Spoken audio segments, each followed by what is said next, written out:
Bienvenidos a Ver para Decidir, proceso electoral 2011. Qué gusto que nos acompañe. Hoy en el estudio estarán con nosotros Abel Aguilar Sánchez, él es consejero del Instituto Electoral del Estado de México. Bienvenido, Abel, qué gusto que nos acompañes. Gracias, Elisa, al contrario, un gusto, muy buenas noches. Gracias por la invitación y de veras un gusto estar aquí con tus televidentes. También nos acompaña Virgilio Andrade Martínez. Virgilio, muchas gracias por estar con nosotros, exconsejero del Instituto Federal Electoral. Al contrario, Elisa, muchas gracias y es un gusto compartir también con el consejero Abel Aguilar este espacio. Continuamos con esta serie de programas que es un todo. Vamos a hablar de temas como el financiamiento, la fiscalización, la judiciación de la política o politización de la justicia, pero los invito a conocer la opinión de las personas porque hicimos un sondeo sobre el financiamiento y entramos de lleno a la charla. Esos gastos los ocupen mejor en beneficio de la comunidad y en impulso al campo. Sí, que deberían de gastar un poco menos. Está mal que gasten en mucha publicidad. O sea, deberían de, no sé, de mejorar las calles, no sé. ¿No? Que en lugar de que gastaran en campañas y en publicidad y en volantitos, pues gastaran en becas, ¿no? Para los estudiantes más que nada. Creo que eso deberían aplicarlo a la obra pública, en lugar de estar difundiendo como lo están haciendo en exceso. Están muy excesivos. Están gastando en cosas que no valen la pena. Los gastos de campaña son excesivos. Porque ¿cómo se llama ese dinero? Lo vean de utilizar en otras cosas. Pues se me hace mucho, ¿no? Porque es puro desperdicio, ¿no? Toda la propaganda que ellos inician es toda la propaganda que se va a la basura.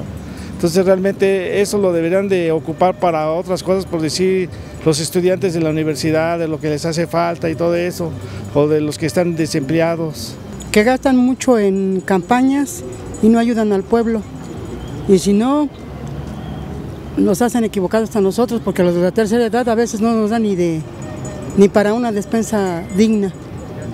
Bueno, Abel, Virgilio, a la gente no le gusta la cantidad o percibe que es demasiado el gasto de campaña. Ahora sí que haciendo un corte de caja al día de hoy, Abel, sobre el proceso en particular 2011 del Estado de México, ¿cómo estamos en este tema? Sí, quiero comentarte que ya está prácticamente todo listo, Elisa, en cuanto a la organización de las elecciones en el Estado, para recibir la votación precisamente de la ciudadanía. Tenemos ya precisamente la estructura de funcionarios de mesas directivas de casilla. Estamos hablando de que están capacitados poquito menos de 125,000 funcionarios de mesas directivas de casilla que van a funcionar en alrededor poquito menos de 17,500 casillas en todo el territorio estatal para, pues obviamente, recibir las elecciones en el Estado de México el día de la jornada electoral, que es el día 3 de julio de este año.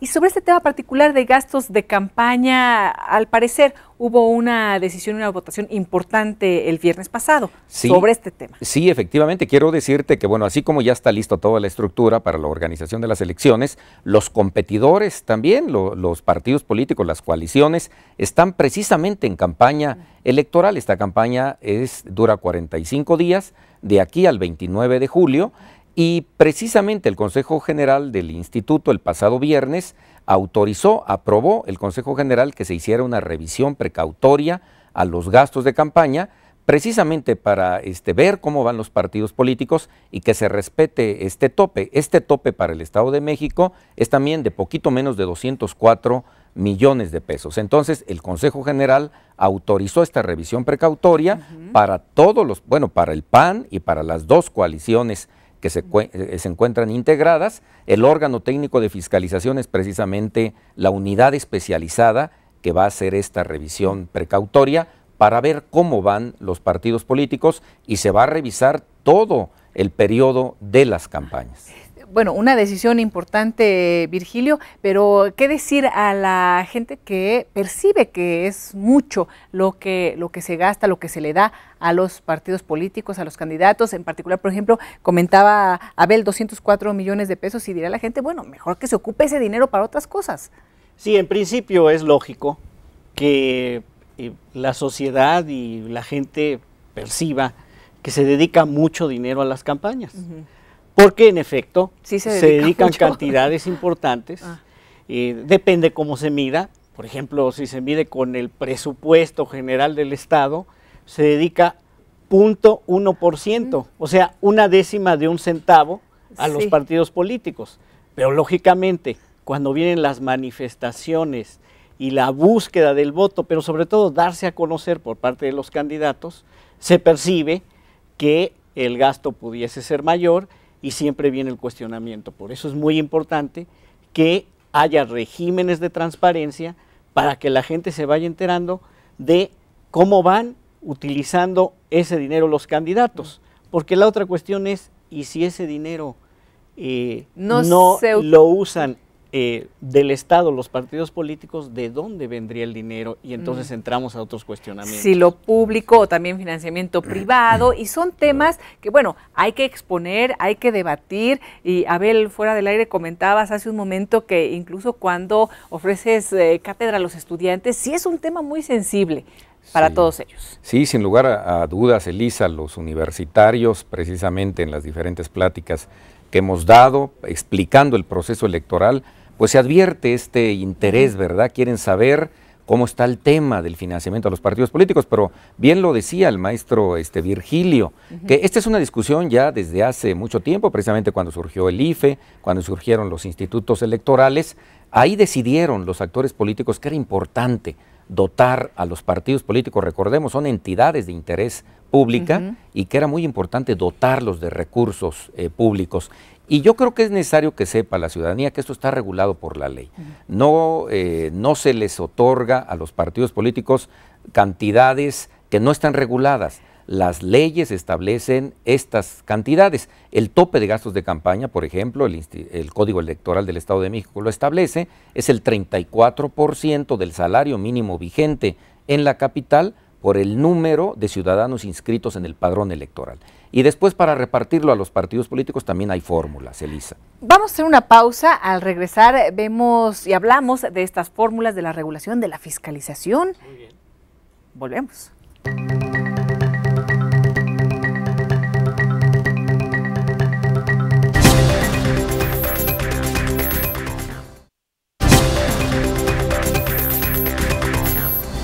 Y hablábamos hace un momento de la fiscalización para dar entrada a este tema. Virgilio, ¿quién la realiza?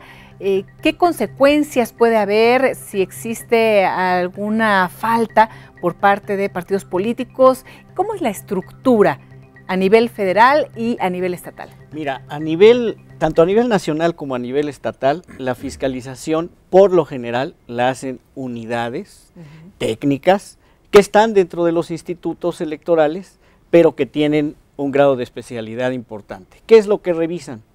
¿Cuánto ingresa al partido, no solamente del financiamiento público, sino también del privado? Siempre el privado menor que el público, eso por regla.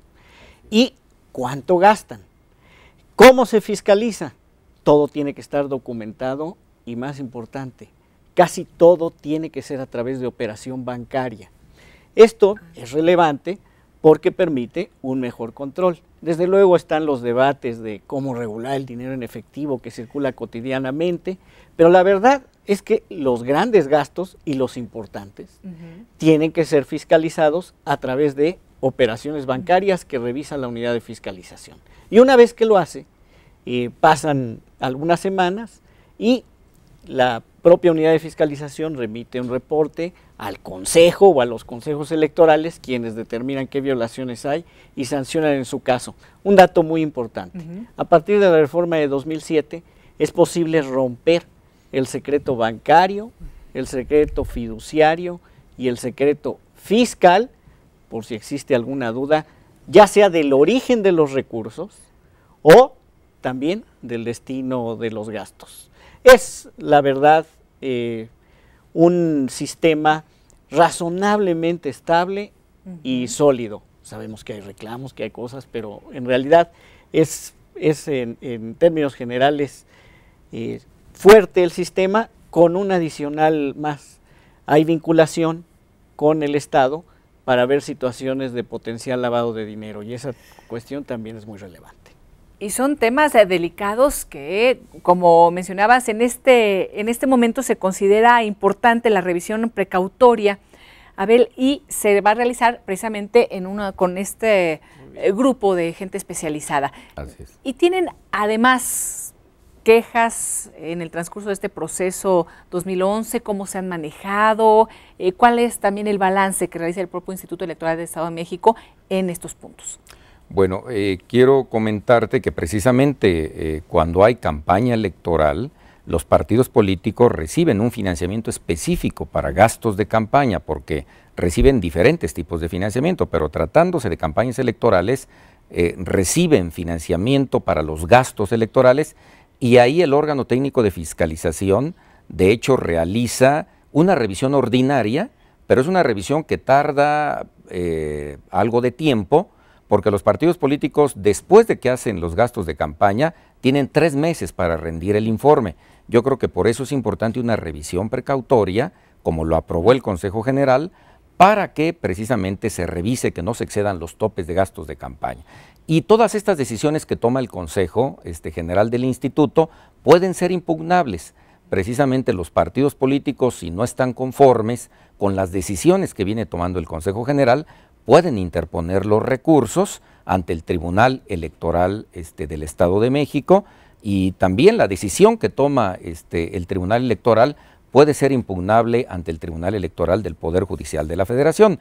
Ahorita, bueno, estas últimas decisiones que tomó el Consejo General fueron el pasado viernes. Los partidos políticos tienen 4 días para recurrirlas, entonces tendríamos que esperar que venzan esos plazos para saber si hay impugnaciones, Elisa.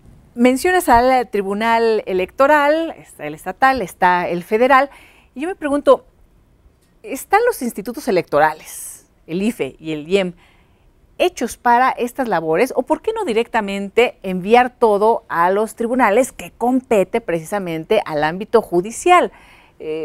¿No es demasiado, Virgilio, bueno, en tu experiencia, el trabajo para los consejeros, Abel? ¿No habría que descargar un poco?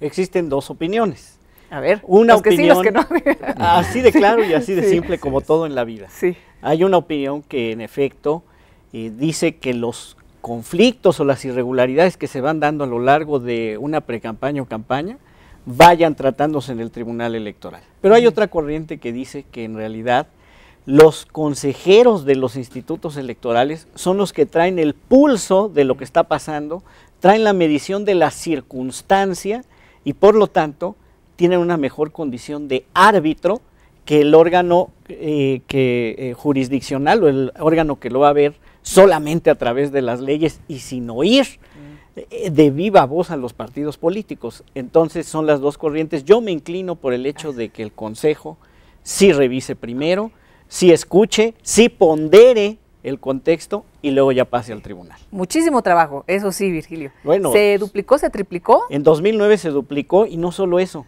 cada consejo distrital, porque en cada distrito hay un consejo de 6 ciudadanos, la hizo de jurado. ¿Para qué? Para detectar irregularidades y corregirlas. Irregularidades relativamente sencillas, que una propaganda mal colgada, que el hecho de que en los medios impresos de la región algo salió mal, ese tipo de cuestiones. Vamos a hacer una pausa. Al regresar volvemos con la parte final del programa, en donde mi pregunta sería, después de escuchar esto, Virgilio, ¿hay algún temor que siempre está presente en relación a la judicialización? O sea, se utiliza generalmente en término peyorativo, pero no únicamente eso, sino también y qué tanto se debe observar, vigilar y regular el espacio público. Volvemos.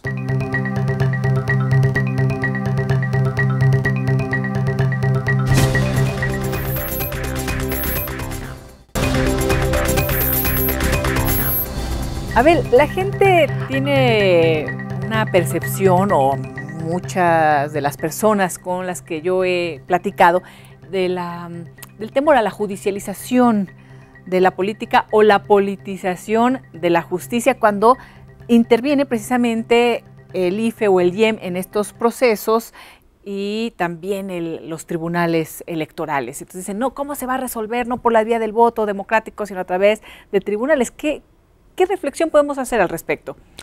¿Cómo no, Elisa? Mira, yo creo que toda esta discusión se generó precisamente por el cambio de modelo que vivimos en el país y en los estados. Recordemos que antes de 1996, a pesar de incluso de que ya teníamos al IFE, imperaba este esquema de organización de las elecciones por parte de los gobiernos y existían esquemas de control político. Cambió precisamente a partir de 1996, ya tenemos ahora el IFE, los institutos electorales estatales que organizan las elecciones, que son institutos ciudadanos, y tenemos ya un esquema de control jurídico de las elecciones. De alguna manera, lo decimos los abogados, se logró que el derecho sometiera a la política. De alguna manera, bueno, la política electoral. No hay que temerle, no hay que tener miedo a estas circunstancias. Lo que pasa es que, sobre todo en contiendas muy cerradas, es cuando hay una discusión más amplia. A ti te tocó, sí, bueno, Virgilio, vivir algunas de ellas. Todos recordamos el asunto de la elección cerrada de 2006. Sí. Pero habría que preguntarse qué hubiese sucedido sin IFE, pero particularmente en ese caso de 2006 sin Tribunal Electoral, en donde se hubiese resuelto finalmente el conflicto y la polémica. Precisamente es, como decía el consejero Abel, transportar de la parte política de negociaciones y arreglos a lo que es la parte de las reglas. Y siempre incluso es mejor. Parte mediática, ahora que lo mencionas, digo, es la parte política y también la mediatización de los conflictos, que puede ser muy riesgoso. Por supuesto, sí. Entonces, es positivo. Además, todos los conflictos hoy cotidianos tienen en el mundo un último eco en lo que son los aparatos judiciales. Es una tendencia contemporánea natural. Ahora, ¿qué tanto regular y qué regular? Hemos discutido en esta serie de programas sobre el espacio público que implican las redes sociales y los invito para que veamos y escuchemos lo que se dijo en nuestro programa anterior. Vamos. Qué bueno que sean abiertas, que sean plurales y no hay que regularlo todo. Es decir, me parece que fue sensata una regulación en materia de acceso a radio y televisión, entre otras cosas porque cuesta el acceso a estos medios y porque ahí está de por medio el principio de la equidad en las contiendas electorales y la posibilidad de que todas las voces se escuchen. Pero las redes sociales son un terreno que debe de quedar para los ciudadanos, para las personas, para la construcción espontánea de las opiniones y de las discusiones, y creo que es relevante el papel que empiezan a jugar. Yo no pierdo de vista que la elección federal de 2012 en este país será la primera elección en los tiempos del Twitter y del Facebook, y a ver cómo estas redes, cómo estos espacios inciden en la construcción del imaginario de la ciudadanía mexicana a la hora de votar. Decía nuestro experto en estas materias electorales, el doctor Pedro Salazar, decía, bueno, en una de esas la dosis es la que está mal, pero no la medicina. Fue correcto lo que se hizo en el 2007 en la reforma electoral y bienvenida a las redes sociales y que ahí no se regule. Abel, generalmente los institutos sí son por lo menos más cautos en el tema de la libertad absoluta en redes sociales. ¿Qué opinas? Estoy de acuerdo, yo comparto la idea, creo que esta reforma que se hizo en el 2007 a nivel federal y después repercutió en los estados en 2008 fue adecuado a nivel de la regulación que se hizo en radio y televisión. Pero creo que sí, el mundo de las redes sociales es un mundo distinto. Además, bueno, esta regulación pues generó toda esta polémica actual entre los límites de la libertad de expresión, ¿no? Entonces, creo que no debemos de regular todo. Simple y sencillamente hay que hacer esta exhortación siempre a los partidos políticos para que en las contiendas electorales pues se conduzcan con la civilidad debida y se evite la propaganda negra. Pero de ahí a llegar a una regulación excesiva, ¿verdad?, abarcando todos estos esquemas, creo que es muy complicado y creo que no es adecuado en el contexto de la libertad de expresión. ¿Y cómo va cambiando toda la dinámica, incluso de los debates con el Twitter? Son como realidades paralelas en donde uno ve una cosa y vas viendo y leyendo las manifestaciones que se tienen, claro, de manera muy poco científica. Son expresiones de los que sigues y de los que te siguen, pero es un poco en ese sentido riesgoso. Y así se ve también el tema del Twitter, pero abierto para todos. Es parte de la sociedad abierta. Las redes sociales es como si formáramos una gran familia que antes había en los cafés, nada más que ahora todos conocemos las opiniones de los terceros, de los ciudadanos, siempre con humor, con picardía. Sí. Forma parte de las expresiones cotidianas que han existido siempre, con la diferencia que ahora a nivel tecnológico evidentemente se masifican. Las redes sociales no deben ser reguladas, es un hecho. El asunto de radio y televisión está regulada la entrada porque ya no se pueden comprar spots de radio y televisión. Y sí hay algún elemento de propaganda denigratoria o calumniosa, pero que se da entre partidos políticos y que se da de manera sistemática. Evidentemente, a través de las redes sociales vamos a ver muchas manifestaciones espontáneas, pero grados de sistematicidad como pueden existir en la radio y la televisión, nunca. Por lo tanto, debe ser libre. Y esta libertad también, Abel, puede permitir en una de esas un mayor interés y, por supuesto, lo ideal, que se manifestara ese interés en la participación ciudadana el día de la elección. Sin lugar a dudas, yo creo que ahí los institutos electorales tenemos que trabajar mucho, tenemos que seguir precisamente construyendo ciudadanía, porque sin lugar a dudas esta es una fiesta de ciudadanía, están precisamente toda la estructura para recibir la votación, están partidos políticos y coaliciones difundiendo su plataforma electoral, buscando el apoyo para, en el caso del Estado de México, esta renovación del poder ejecutivo estatal. Lo que nos hace falta es que los ciudadanos el día 3 de julio acudan a las urnas y esperamos que esto sea copioso, porque es una decisión que afecta a todo el Estado de México, que afecta a todos los ciudadanos y todos debemos participar, Elisa. Y que además, bueno, habrá redes sociales, habrá manera de expresarnos, como comentabas, Virgilio, libremente, qué bueno que así sea, pero, pero el voto ahí sí es decisivo para acciones ya muy concretas. Sí, las personas, todos lo sabemos como sociedad y debemos valorar lo que es el voto, porque además, en realidad, por lo pronto es lo único que nos hace iguales. Realmente vale lo mismo el voto de alguien que vive en una parte a quien vive en otra. Y es un ejercicio cívico muy relevante. Hablando de los espacios públicos tan abiertos, tan libres, en donde el piso se empareja, pues este es un momento también interesante lo que mencionas. Por lo pronto lo que nos hace iguales a todos. Es un momento muy relevante y en la sociedad mexicana se ha mostrado que hay vocación por ese ejercicio cívico desde hace mucho tiempo, más ahora que tenemos sociedad abierta y que tenemos un razonable sistema de elección. Virgilio, muchísimas gracias por habernos acompañado. Muchas gracias y al público que nos ve. Abel, qué gusto. Gracias por Elisa, estar con nosotros y seguiremos platicando, debatiendo, analizando para saber y decidir. Hasta la próxima.